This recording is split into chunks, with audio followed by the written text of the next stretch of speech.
Hello dear friends in Kocaeli, so nice to meet you all. I'm sorry I can't be with you, but we have spent time making this video for you. I'm Peter Rygaard, a clinical psychologist, and my area of work is how do you transform science in children who have been abandoned into political decisions and systems and into the education of caregivers. And today I'm going to tell you about all the fine research behind the Transfair program. But before I start, I'd like to greet you. We are in fact in Istanbul, or close to Istanbul in Kocaeli, which is the place where care for abandoned children really started. Suleiman the Magnificent, Kanuni Suleiman, and his Christian wife Roxanne, they decided in the 16th century that every time you build a mosque, you also have to build an orphanage. So the very idea of orphanages in large scale was started here in Turkey. I'd like to thank very much the arrangers of this conference, especially Kocaeli Child Protection and Enver Dus and Dilek Kilickiren, who have worked so hard in the project, and all their colleagues for the splendid work they do. I would also like to thank all the Transfair partners. First and foremost, the Social Health and Care College in Denmark. You know Bodil, who is here. Wonderful woman, very strong, very good at running projects. And then all the partners from different countries. Romania, Latvia, Bulgaria, Poland, Denmark, Switzerland, and so forth. I want to thank you for all your efforts to test and implement and try the training of the Transfair program in your countries.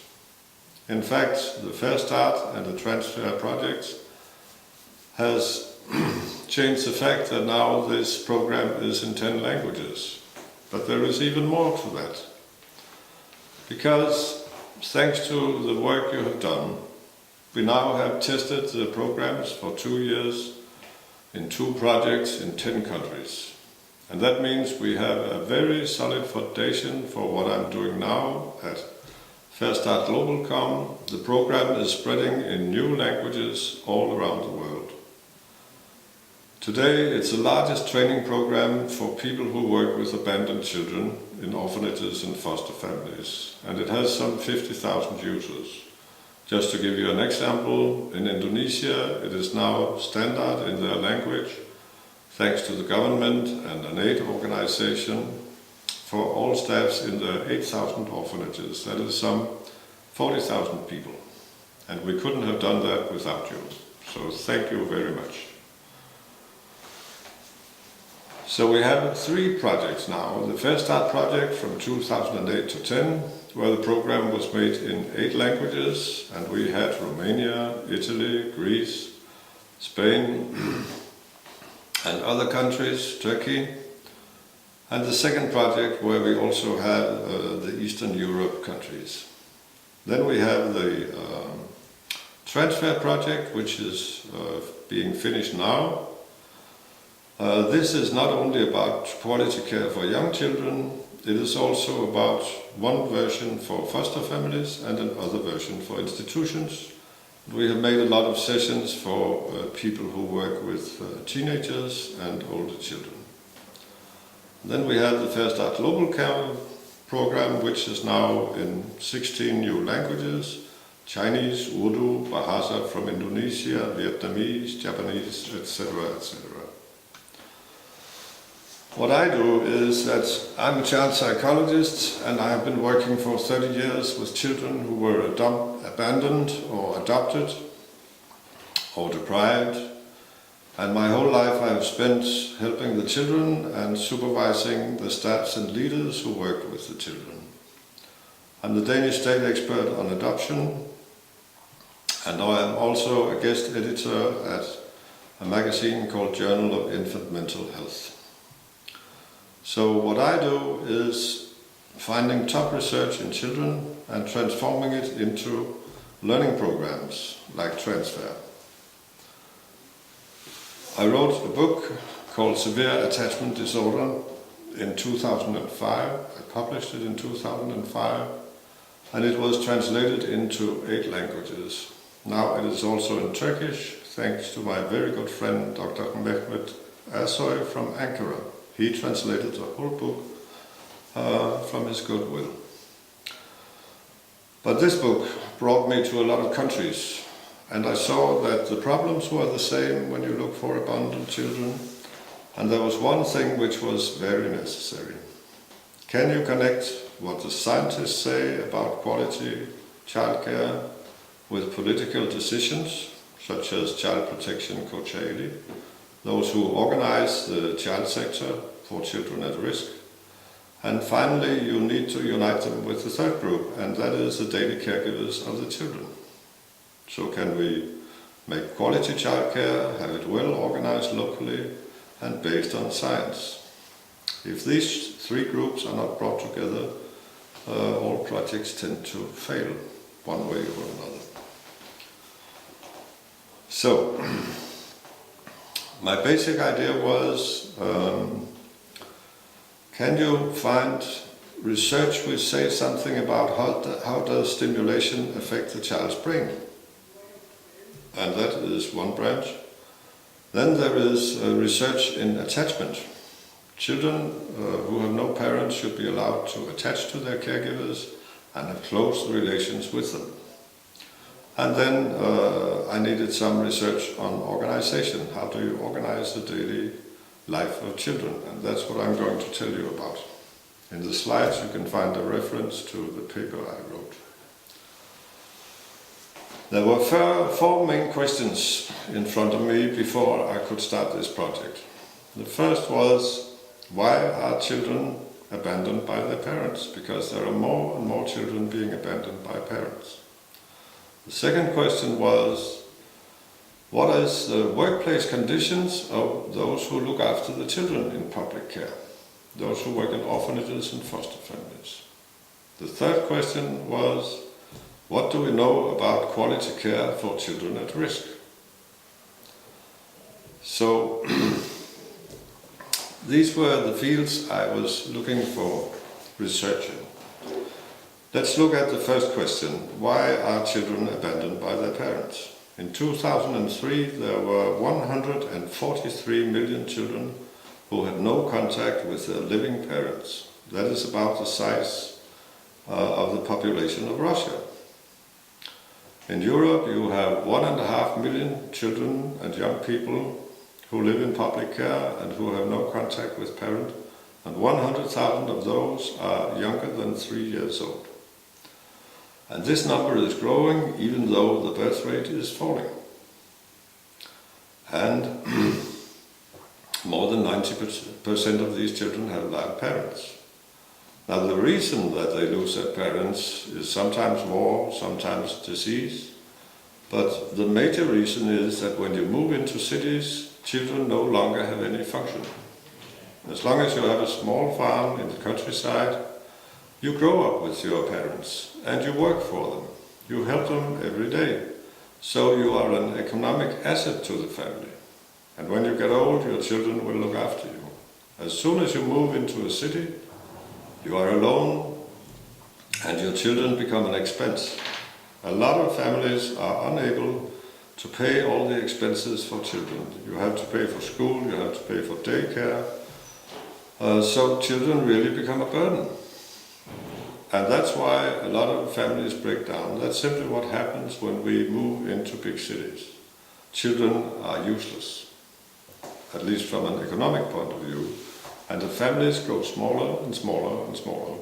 You have single parents, you have only father and mother, but no grandparents, and the family is no longer a protection system for the child. So that's why there are so many orphans today. Now the second question was, what are the working conditions of those who care for the children? In a lot of countries, even in rich countries like Denmark, caregivers are often uneducated. They have to work with many children who have very severe problems because they have lost their parents, they are unhappy, they are angry, They are disobedient because they react to all their losses. Their leaders very often have very little support from the government economically, and they are not always recognized for what they do. And the people who work with the children, they often have low social status, they don't have a big income, and they don't have very much self-esteem. They don't think that what they do is important. So they often change jobs. And first and foremost, none of all these people have access to formal education in what does science have to say about good childcare. For example, I train people in Indonesia. There are 3 adults who are responsible for 150 children every day, and their budget is $50 per day for all 150 children and the 3 caregivers. In Nepal, you only get 200 grams of rice per child from the government, and that's all. So, you also have to do something about the way caregivers look at themselves and understand themselves and respect themselves. That is very important, also for the leaders. Now, what happens to children if we cannot make good quality care? If we have a system where people are not well organized and they don't respect themselves and they have too many children to work with. In your slides you can see some of the effects of the worst orphanages, like for example the ones we used to have in Russia and other places. Children then become hyperactive, or they become very depressed, or they, some of them even start having autistic behavior. They don't think like. Yeah. What happens if the quality of care is not good? Because the staff is not motivated and their working conditions are very bad. You could see that in Romania and Russian orphanages many years ago. If children are not cared well for, they will have hyperactive systems. Some of them will become very depressed. They will not grow very fast. They will have sleeping problems. They will have eating problems. They will have all kinds of problems because their brains don't grow. You have to have good care in order to grow as a child. So, in your slides you can also see this picture of a girl who came into an orphanage. She was just lying in a bed all day. Nobody was talking to her. She lay there for 17 years, and you can see how tall she is. She is no taller than this, although she is 17. That is simply the effects on the brain of low quality care for children. And that's what research has been documenting for many years. Now, when is the most important period to give children quality care? That is from the day they are born until they are 3 to 6 years old, because that's when the brain is growing. That's why our first program was directed towards young children. The second fact is early care can be very much improved even if you don't increase the budget, but simply teach people about quality care.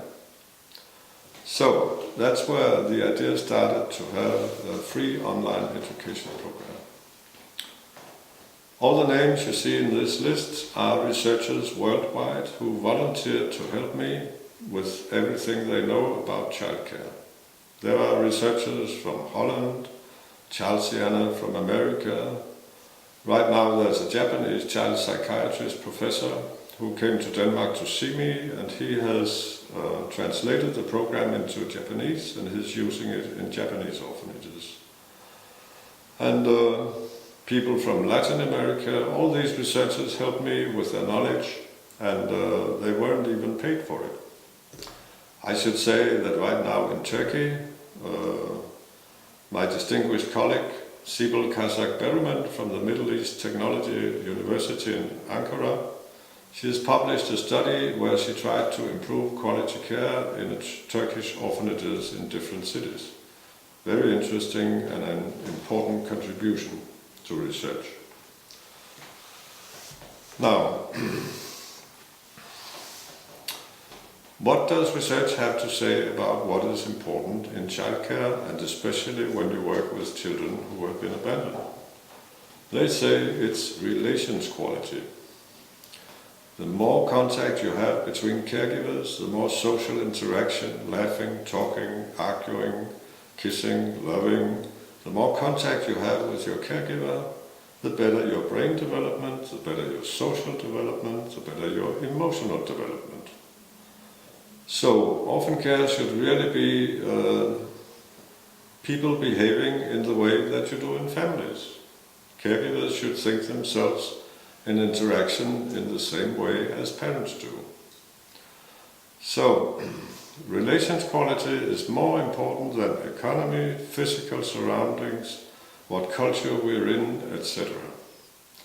We are social beings and children are social beings, so relations is really what makes us grow. There are other aspects which have proved to be important.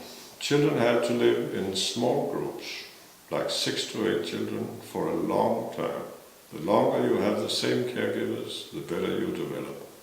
And if you belong to a group where you don't change because of age, you stay in the group, even though you're older than 3 or older than 6 or whatever you are, the longer you stay in the same group, the better your development.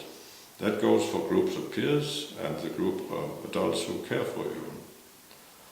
So, you have to establish something which is not like an institution, but like a family-like unit. And the staff has to behave not like professionals in uniforms, but as natural people who act like parents. It even goes to the extent that if you give orphanage children better food, more vitamins, absolutely nothing will happen.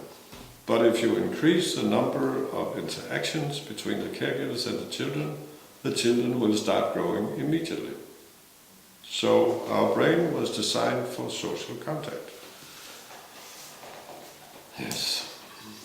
Another important thing is that relations between the staffs and the leader, they decide what kind of relations you have to children. You can't imagine a family where the parents argue all the time and think the parents have good relations with children. If the parents have good relations, the children will have good relations. And if the staffs have good relations with each other and their leader, they will also produce good relations with the children. So another important target is to improve relations between those who work with the children. And that is done in the education by asking people to discuss with each other how do we practice what we have learned in the education. Yes, so that is in fact half the program. The staff members and the leader discuss how will we practice these principles, and then they design it and they do it between sessions. And that is a great help for improving their cooperation. If we look at what kind of placement gives the best results, the best thing for an orphan child is in fact to be adopted. Adopted children develop better than any other kind of placement. If you look at foster family placement, the children develop almost as good. If you look at institutions, the results have been very bad unless you organize them in the right way. Small social groups, caregivers who stay with the same group for a long time and who act like parents. If you do that, then you can have almost as good results as you can in foster care and adoption. So in the Transfair project, some partners worked with improving institutions and others worked with testing foster family development, which is in many countries an unknown way of placing children. But it's spreading all over the world because foster parents organization seems to be somewhat more effective than orphanages. Yes. So, research and the feedback from all the partners who have worked in this project made me produce and write a new number of sessions. So what all this inspiration has caused that I have made a new scorecard for foster parents where they can map the history of the child and find out how difficult will this be, and they can get inspiration. I made a session about how children can overcome the loss of parents and even become stronger. I'm sure that all of you have lost someone you loved, and I'm also sure that you all know how important it is that someone helps you get over it. So this is how the caregivers can help a child who has experienced the loss. And then there's a session about how children can develop a positive idea of self, respect themselves, feel that they are worth something. And it is always a difficult period for a child when it has to leave foster care or orphanage. A lot of young people break their backs when they get out of there, because it's very difficult to come out and live in society when you have no parental support. So you have to have a system for aftercare if you don't want to lose all the fine results you made. You have to help them after they left the institution. There's a session about how to help children with handicaps, and there's another important session because a lot of former orphanage children become pregnant, the girls, soon after they left the institution. So you have to educate them before they leave in sexual hygiene, sexual behavior, and appropriate self-protection. Then there's a session teaching children about their democratic rights according to the United Nations Charter. And there's also instructions about how you can include this in the daily life so that children feel that they have a democratic saying in what is going on in their own everyday, make small decisions, make small votes, etc. So, I can't thank you enough for having used this program and for having tested it and translated it and implemented it so thoroughly and so responsibly in your organizations. Because this has created the foundation for what I do now, which is to spread this education for free to developing countries at fairStartGlobal.com. I have received from volunteers 16 translations of the program, and they will be on fairStartGlobal.com for free use. Vietnamese orphanage leaders have asked me for the program, so it will be in Vietnamese. From Japan, from Burma, from Thailand, from almost any country in the world. And that means that you have contributed very much to setting new standards for quality care all over the world. So thank you. What I do when I'm in Istanbul, which I love very much, is I always go down to that little mosque with the Iznik tile, the Rüstem Pasha Mosque. I think you all should go down there because it's much more beautiful than the big mosque. They have these wonderful blue tiles, and there I sit because that's where it all began, the idea of making orphanages and meditate and feel the love that we all produce for children. Thank you very much for what you have done, and I wish you a very happy conference. Thank you.